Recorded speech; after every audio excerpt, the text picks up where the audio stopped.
Les conditions météo cette année ne nous ont pas forcément permis de faucher en temps voulu. On a fait des fauches plus tardives parce que c'était trop mouillé, on ne pouvait pas aller faucher quand on voulait. C'est plus un fourrage plutôt fibreux et de moins bonne qualité pour faire du lait. Cette année, finalement, on n'a pas eu plus d'herbe que ça parce qu'il n'y a pas eu forcément de très belles journées. Il faisait ni chaud, il pleuvait pas vraiment.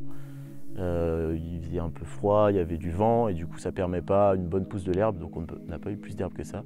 Mais il y a eu quand même pas mal d'eau, du coup on n'a pas de période de sécheresse et on a pu pâturer ou faucher plus ou moins comme on a voulu, quoi. Pour la fauche, du coup, on va aller chercher un fourrage de qualité. On va faucher, faire des fauches de 40-45 jours. L'année dernière on fauchait à 35 jours mais ce qu'on récoltait était trop riche.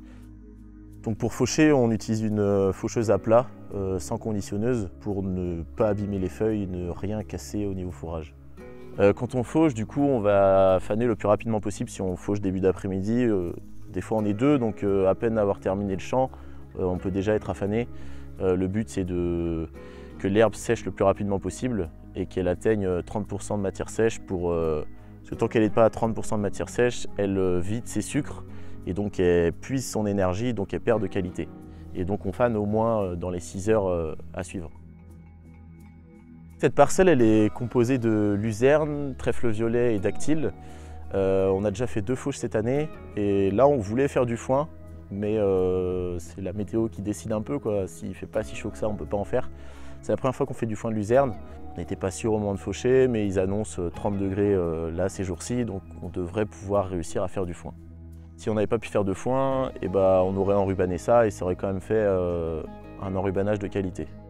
Donc l'intérêt de faire du foin plutôt que de l'enrubanage, c'est le coût. On gagne 10 € par botte, donc sur une parcelle de 5 hectares, si on fait 40 bottes, on gagne 400 €, quoi. C'est pas négligeable. Ce qu'on veut dans ce champ-là, c'est faire un bon foin, si on peut. Donc garder les feuilles de luzerne et de trèfle qu'il y a. Le premier fanage a été fait 1 heure après le fauchage. Le but c'était de bien étaler le fourrage, donc tourner assez rapidement quand même à la prise de force pour qu'il y ait un maximum d'exposition au soleil et au vent. Le deuxième fanage a été fait donc le lendemain matin, fin de matinée entre 11 h et midi. Le but c'était de tout retourner pour que ce qui n'a pas vu le soleil le voit et sèche assez rapidement. Et ce sera refané demain matin, donc 3 jours après avoir fauché. Là, ce sera plutôt vers 8 h, un peu dans la rosée, pour vraiment ne pas abîmer le fourrage et garder un maximum de feuilles.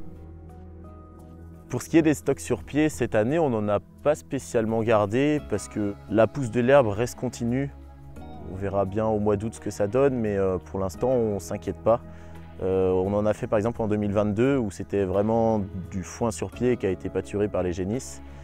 Ça nous a permis de passer tout le mois d'août sans les nourrir d'une seule botte de foin. Et cette année, on a même pu faucher hier. On a fauché une prairie qu'on pensait garder, mais finalement, on se dit qu'en la fauchant, ça repoussera et ça nous permettra de faire du pâturage au mois d'août certainement, quoi.